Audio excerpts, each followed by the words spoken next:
Welcome to The Explainer. Today, we're really zeroing in on the hidden mechanics of human interaction.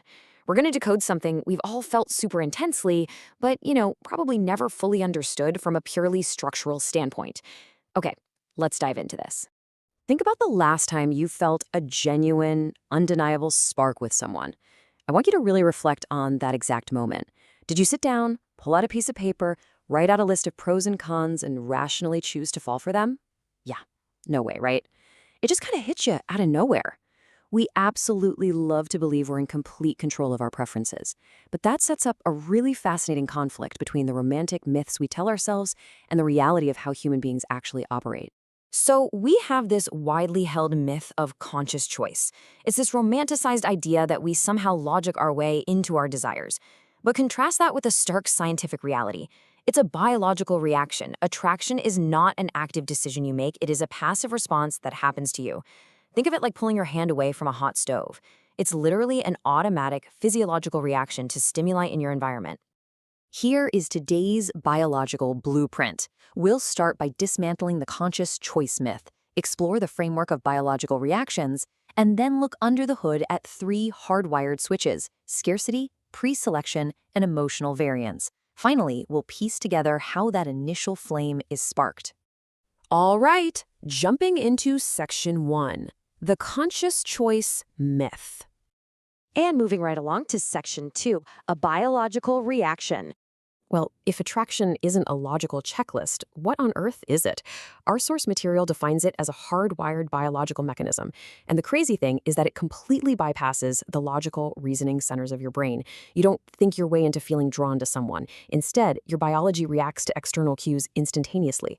So the crucial point is that when a person feels drawn to someone, it relies entirely on triggering subconscious psychological switches. This isn't happening on the surface. These are hidden levers in the mind that, when pulled, create a powerful, undeniable feeling of magnetism without asking for your conscious permission at all. So, what exactly are these hidden levers? Well, according to the data, there are three primary switches that govern this biological reaction. Number 1, scarcity. Number 2, preselection. And number 3, emotional variance. These are the specific, actionable triggers that initiate the biological response we actually call attraction. We're going to look at each of these individually to really understand how they manipulate the subconscious. Let's move to and see how this builds in section 3.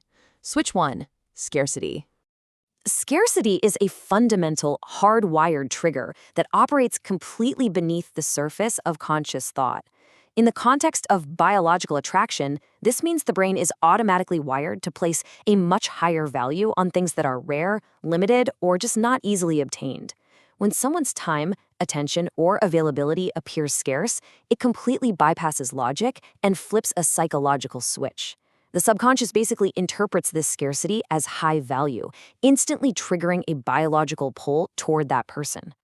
Which brings us to section 4, switch to preselection. Preselection is a truly fascinating psychological shortcut. This switch automatically generates that feeling of being drawn to someone without any logical input at all, just by relying on social proof. If a person appears to already be chosen, desired, or validated by others, your subconscious mind definitely takes notice. The biological reaction is immediate. The brain basically assumes, hey, if others have already vetted and selected this individual, they must possess high value. It flips a switch, triggering attraction purely based on the presence of pre-existing demand. It's like a shortcut for the brain. And that leads us right into section 5, switch 3, emotional variance. Let's break down how emotional variance serves as the final subconscious mechanism in this purely biological reaction.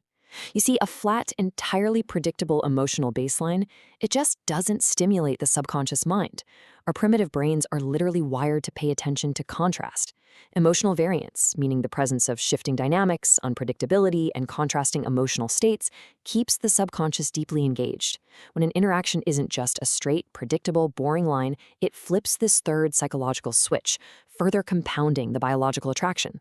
Now, what's really interesting about this slide is the exact science of it all. Scarcity, preselection, and emotional variance, they aren't just random magic tricks, and they definitely aren't social constructs. They represent the exact, measurable science of biological attraction. They're consistent, predictable inputs that yield a consistent biological output, entirely removed from your conscious, rational decision-making. Bringing us to our final part, Section 6, the initial flame. And this brilliantly illustrates the exact sequence of the biological mechanism. Let's walk through it step by step. In step 1, subconscious triggers like scarcity, preselection, or emotional variance are activated in your environment. In step 2, those specific psychological switches in the brain are flipped, completely bypassing the logical mind.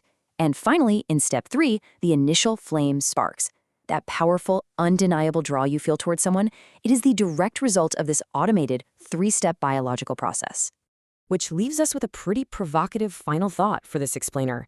If attraction is truly just biology, if it's not a conscious choice, but a hardwired automated reaction to environmental cues, who is flipping your switches? The next time you feel that sudden spark, I really challenge you to ask yourself, are you actually making a choice, or is your biological blueprint just reacting exactly the way it was designed to? It really challenges our perceived control over our own reactions, right? It definitely leaves us with a lot to consider about human behavior. Thank you so much for joining me, and keep exploring the science behind the everyday.